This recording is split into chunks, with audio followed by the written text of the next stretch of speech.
Let's see. Hello. Hello, friends. Welcome to Get Your Play Online. My name is Sarah Rose, and thank you so much for joining me for tonight's bedtime story. I'm so excited to have you here with me tonight.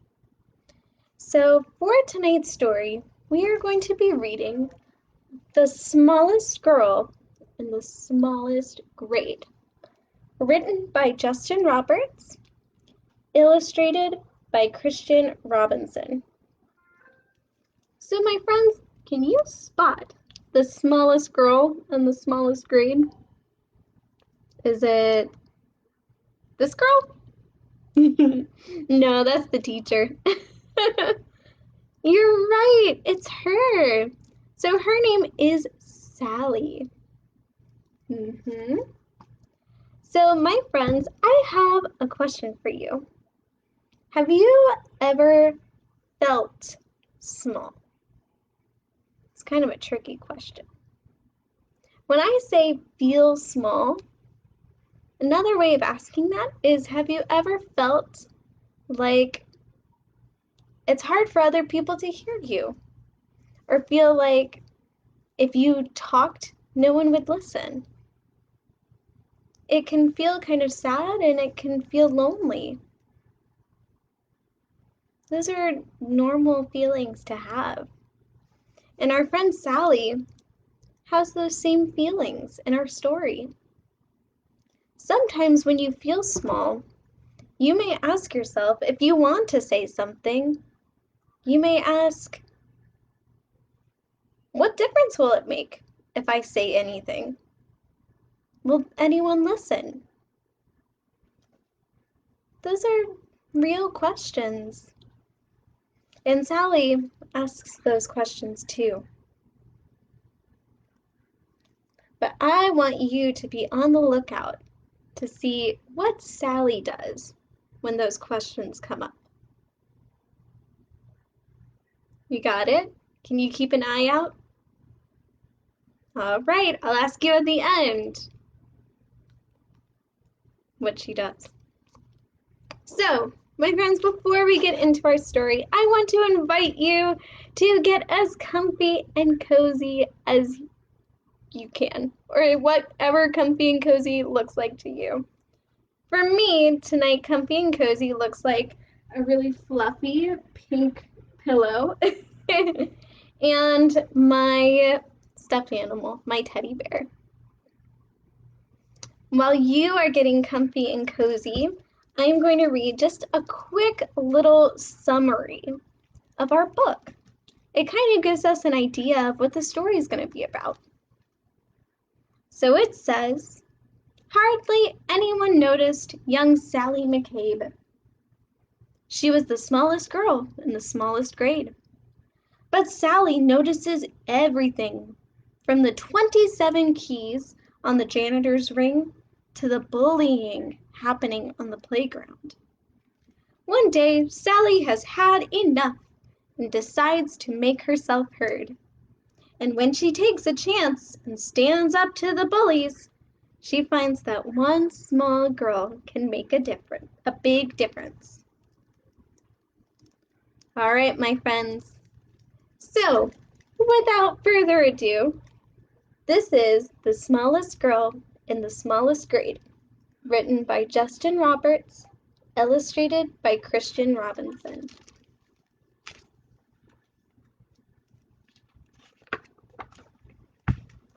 Hardly anyone ever noticed young Sally McCabe. Can you see our friend Sally on the playground? I see two boys fighting over a ball. I see someone pushing another friend. That's not nice. Do you see Sally? Oh, there she is. She was the smallest girl in the smallest grade. Can you see her head over the desk? That sometimes happens with me.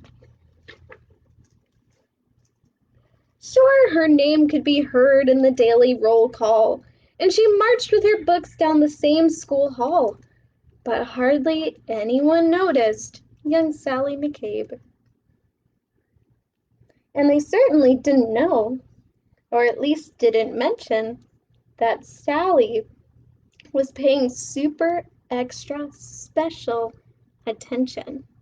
That means that she's looking and remembering what she sees. To the abandoned kite with the tangled string, the kite up in the tree. To the 27 keys on the janitor's ring. It's a lot of keys. To the leaves as they turned green to gold in the fall. To the time Tommy Torino was tripped in the hall. That's not very nice. She watched as the wildflowers tipped toward the light and heard the howl of a hound dog late one night. Can you make the sound of a hound dog? It goes, ow! Can you do that with me? 1, 2, 3. Oh! Very good. I could hear that all the way from over here. She was there when the stray cats who normally fought conducted a meeting in the church parking lot. They're not fighting. She saw Kevin McQueen get pushed off a slide and the oncoming tears that he wanted to hide. That's not very nice. We don't push our friends on the slide. And we don't want to make our friends cry. And she'll never forget that parent-teacher day when Billy's much larger father suddenly dragged him away. Does he look happy or sad here? He looks sad. That's right. But through all the mean words and all the cold stares, no one even noticed that Sally was there. And they certainly didn't know, or at least didn't mention, that Sally was paying super extra special attention. She'd seen how a whisper could make someone cower, like a bulldozer crushing through fields of wildflowers. And it kept piling up, this discarded debris, those beautiful kites tangled in trees. So, on February 3rd, at 11:29, Sally stepped straight out of the lunchroom line. What is she gonna do? She said, "I'm tired of seeing this terrible stuff. Stop hurting each other. This is enough." She stuck her hand in the air. Now, a few laughed out loud or didn't care that there was some girl with her hand in the air. But then something super extra special happened that day as Howard O. Henry suddenly set down his tray. Do you think people were listening? Let's see. Like waves rolling in, one after another. First Molly rose up, then Michael's twin brother. It was Tyrone and Terrence, then Amanda and Paul, who pushed out their chairs and stretched their arms tall. From the friendly lunch lady with the dishes she carted to that new third-grade teacher who had only recently started. Yes, everyone there, even Principal Claire, had joined little Sally with their fingers in the air. And though hound dogs were destined to howl at night, and most stray cat meetings would end up as fights, and kites would continue to get stuck in trees, they all felt, for a moment, like the janitor's keys, all 27 of them, fastened together with a heavy steel ring that held all the secrets to unlock everything. As the world returned to the way that it was, Sally noticed the difference, as she usually does. when Billy paused briefly to open the door for Mrs. O'Connell and 17 more. The swings soon resumed their rhythm and sway, and day turned to night, and night turned to day.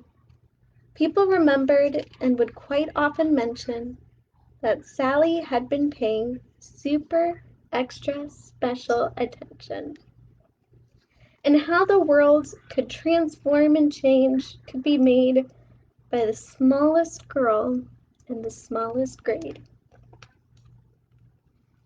Do you see Sally playing? Look! She's playing with her friends now. The end. Thank you so much for joining me, my friends. I hope you enjoyed this story. So, do you remember what question I asked in the beginning? I said that sometimes when you feel really small, you may ask yourself, what difference can I make? Will anyone listen to me? When Sally decided enough is enough and she raised her hand, did people listen? Yes, they did. People listened. Before Sally said anything, how did the students treat each other? Were they kind and nice? Or were they mean and sad? They were mean to each other and made each other sad. After Sally raised her hand in the air and said, "This is enough," were the students mean or were they kind to each other? They were kind. They all played together and shared. They were all held together like the janitor's keys by kindness and friendship. So the question still is, if I'm really small, can I make a difference? Will anyone hear me? Well, our friend Sally teaches us that yes, you can make a difference, big or small.